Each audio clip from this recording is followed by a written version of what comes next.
चलिए आज बात करते हैं गंधार ऑयल की। ये कंपनी भारत के व्हाइट ऑयल मार्केट की एक बहुत बड़ी प्लेयर है। तो आज हम इसके डेटा में गहराई से उतरेंगे और समझेंगे कि आखिर इसकी असली ताकत क्या है और हाँ, कमजोरियां कहाँ छिपी हैं। ये नंबर देखिए, 26.5%। अब ये सिर्फ एक आंकड़ा नहीं है, ये है गंधार ऑयल का दबदबा।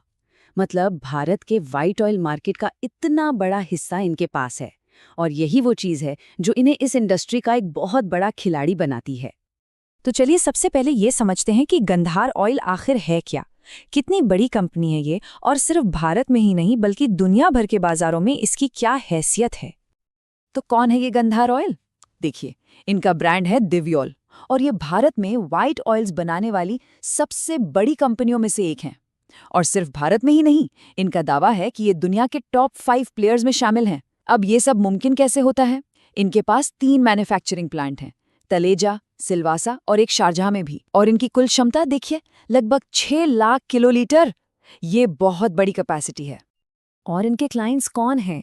P&G, यूनिलीवर, डाबर, मतलब इंडस्ट्री के बड़े बड़े नाम। अब यहाँ एक मज़ेदार बात है, ये सिर्फ क्लाइंट सप्लायर वाला रिश्ता नहीं है।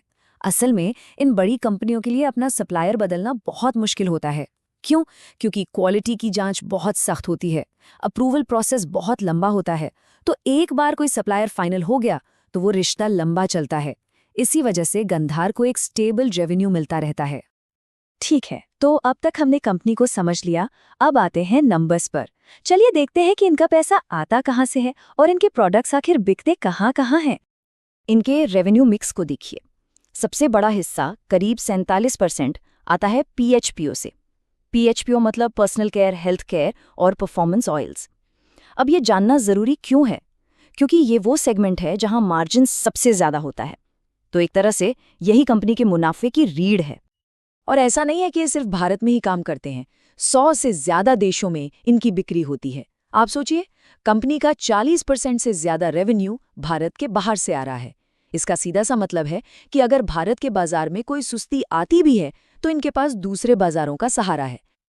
तो बिजनेस मॉडल तो समझ आ गया। अब जरा कंपनी की फाइनेंशियल हेल्थ पर नजर डालते हैं कि खाते बही क्या कहते हैं। साल 2025 में गांधार ऑयल का टोटल रेवेन्यू था करीब 3,897 करोड़ रुपए। ये एक बहुत बड़ा नंबर है और ये दिखाता है कि कंपनी का ऑपरेशन कितना बड़ा है और मार्केट में इनकी पकड़ कितनी मजबूत है। लेकिन कहानी में एक ट्विस्ट है। अगर हम हाल की तिमाही के नतीजे देखें तो तस्वीर थोड़ी अलग है। प्रॉफिट साल दर साल कम हुआ है और नेट प्रॉफिट मार्जिन वो सिकुड़कर सिर्फ 2.9% रह गया है। अब इसके पीछे कच्चे माल की बढ़ती कीमतें हो सकती हैं या फिर मार्केट में कंपटीशन का दबाव। और ये जो अनिश्चितता है ना, वो सीधे सीधे स्टॉक प्राइस में भी दिख रही है। देखिए, शेयर का 52 हफ्तों का हाई था लगभग 344 रुपए और लो 128 रुपए। इतना बड़ा अंतर! ये साफ दिखाता है कि बाजार भी कंपनी के भविष्य को लेकर थोड़ा चिंतित है। जाहिर है गंधार इस मार्केट में अकेला खिलाड़ी तो है नहीं। तो चलिए अब देखते हैं कि इनके कॉम्पिटिटर्स कौन हैं और ये उनके मुकाबले कहाँ खड़े हैं। यहाँ देखिए, तस्वीर काफी साफ हो जाती है। अगर हम साइज की बात करें तो गंधार और सविता ऑयल लगभग एक ही लेवल पर हैं, लेकिन दोनों का फोकस अलग अलग है। गंधार की ताकत है PHPO में, तो सविता ऑयल इंडस्ट्रियल ऑयल्स में मजबूत है। और फिर है पनामो पेट्रोकेम, जो एक अलग ही गेम खेल रहा है। इनका जोर खास तौर पर एक्सपोर्ट मार्केट पर है। तो मतलब असली मुकाबला सिर्फ कीमत को लेकर नहीं है, असली लड़ाई तो इन चीजों पर होती है। स्केल कितना बड़ा है, प्रोडक्ट की क्वालिटी कैसी है और सबसे जरूरी वो सर्टिफिकेशंस जो मिलना बहुत मुश्किल होता है। एक बार ये सब हो गया और क्लाइंट्स बन गए तो जैसा हमने पहले बात की, वो आसानी से कहीं और नहीं जाते। ठीक है, तो हमने कंपनी, उसके फाइनेंस और कंपटीशन सबको देख लिया। अब इन सब डेटा को मिलाकर देखते हैं कि भविष्य में क्या हो सकता है, मतलब मौके क्या है और जोखिम कहाँ है। तो एक तरफ तो मौके हैं, जैसे भारत में डिमांड बढ़ रही है और इनके क्लाइंट्स जल्दी बदलते नहीं हैं। UAE वाला प्लांट भी एक्सपोर्ट के लिए एक बड़ा प्लस पॉइंट है। लेकिन दूसरी तरफ जोखिम भी है। सबसे बड़ा जोखिम है कच्चे माल की कीमतों का, जिससे मार्जिन पर सीधा असर पड़ता है। फिर कंपटीशन तो है ही, और अगर प्रोडक्ट मिक्स थोड़ा भी इधर उधर हुआ तो मुनाफे पर चोट पड़ सकती है।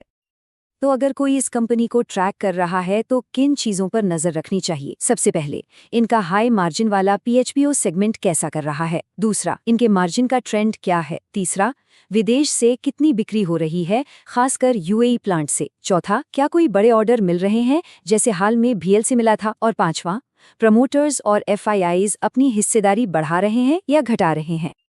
तो आखिर में एक सवाल बचता है, क्या गंधार की सबसे बड़ी ताकत ही उसकी सबसे बड़ी कमजोरी है?